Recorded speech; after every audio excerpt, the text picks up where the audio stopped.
example, with stacks as they are, if I 4-bet, he can just go ahead and 5-bet me, and I'm certainly not prepared to make any 6-bets with the Jack-8 offsuit.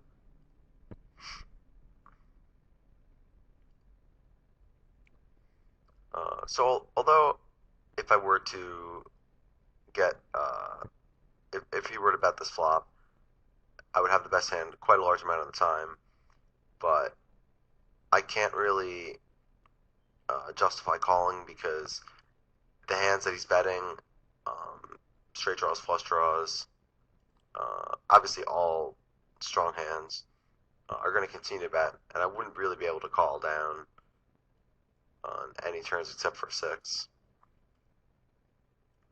So that's basically just an example of a spot where, although I think I have the best hand on the flop a lot, it's still best to just fold and realize that you won't be able to get to showdown. Still 2 more pieces to play out of position. I guess one thing the Andes do change a bit is I'll be less inclined to min raise if the blinds are playing tight because I'm fine just winning what's in the middle if they're folding a lot or 3-betting.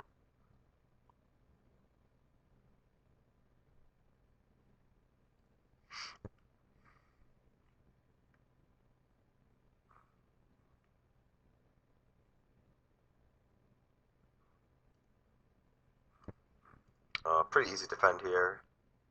It would be defend without Annies with these stacks, and much easier to defend with Annies.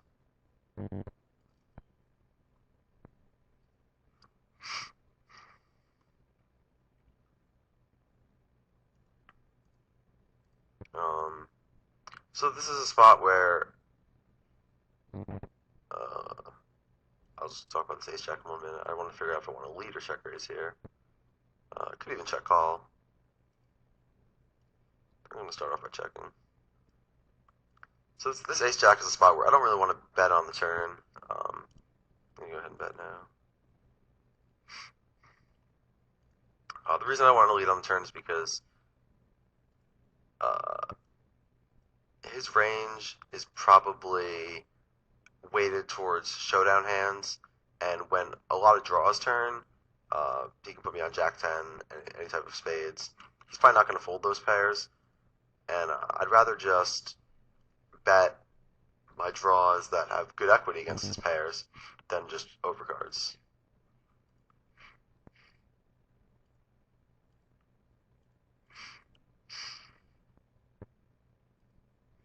With that King 10, leading is certainly a viable option on the flop because he's going to check behind a lot, and I have basically any card in the deck I can barrel at. This is a fantastic spot. Let's have queens. Looks like I'm just squeezing, as I would be. Okay, I'm going to check raise this set.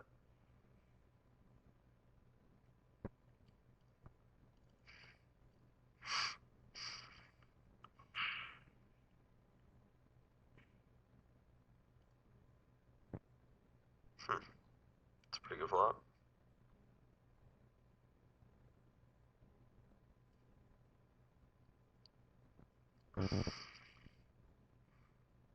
Definitely just going to call with these sevens.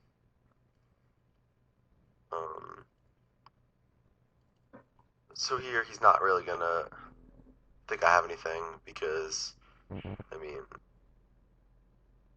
I'm not really representing too much. I can have a random suited queen I 3-bet with pre-flop, aces or kings. I don't even know if he would expect me to 3-bet jacks. Certainly not tens with the stacks as they are.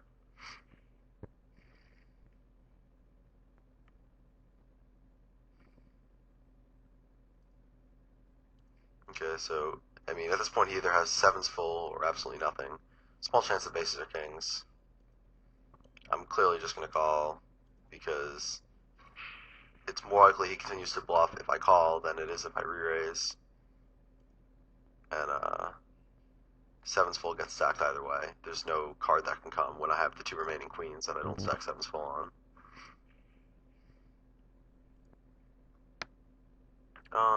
I'm just gonna call with it.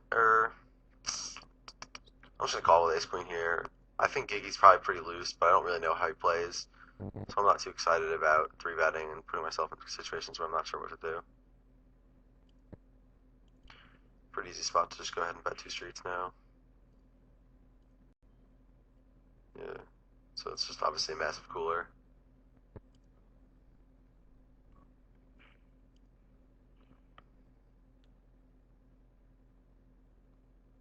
I think he played his hand well. Uh, mm, it's hard to say actually because when I bet the flop, my range is such that it seems to me like it's weighted more towards bluffs than anything else. Um, I'm not saying that he shouldn't look to stack off. He should obviously look to get his money in as soon as possible. But it's possible that he should just check and try to let me barrel him.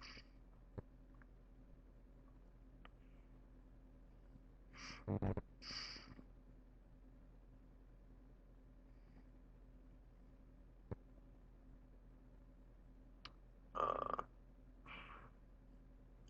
by check calling, he makes his hand look more like two eights, two nines, maybe even ace high, uh, and it makes it much easier for, or makes it much more difficult for me to barrel him in the future when I know that he can have those hands. So with these stacks, I expect Gigi to be three betting the button pretty light. Definitely just gonna call with ace ten suited here. Not really a hand I would want to four bet because it plays well enough to call. I can semi bluff enough flops. This is obviously one that I'm just gonna go ahead and check call.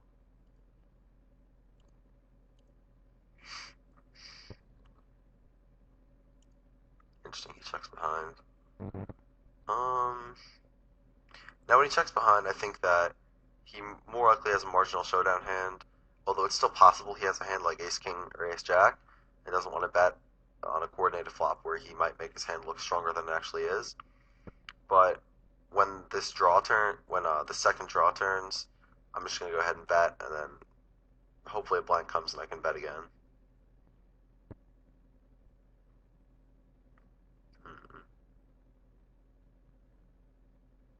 It's an interesting spot here. It seems like a terrible bluff spot for me, but the reason it's a terrible bluff spot is because no one ever folds. So I'm just gonna bet and hope he makes. I mean, I'm gonna bet, but it seems unlikely that he's gonna make a bad call with like pocket kings or something. Okay, so top pot.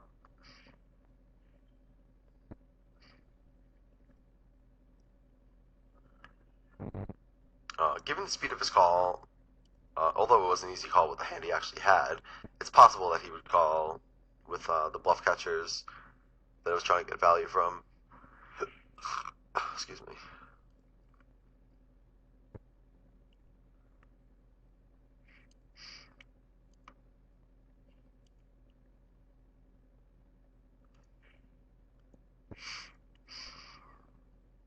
I haven't seen this follow the hawk player before, so I'll just treat him as an unknown for the time being.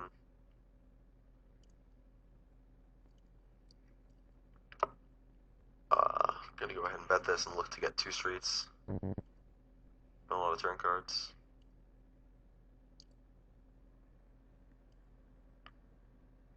Pretty easy, just defend with ace jack here. Again, a player that I don't know a lot about. I don't want to start three betting with hands that I A, don't know what to do to a four bet, and B, I'm going to get in a lot of difficult situations post flop with. You could say this were the flop. What would be my best plan of action? I mean, I would bet, and then on the turn I would be lost. Once he checks back, I'm just going to bet, try to get two streets. And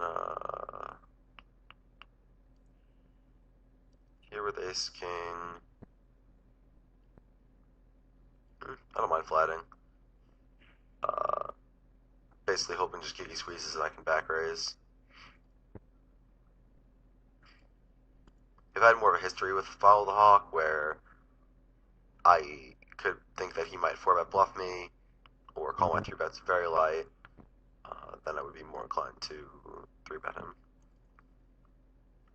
I'm going to go ahead and bet here for value against worse ace high hands, and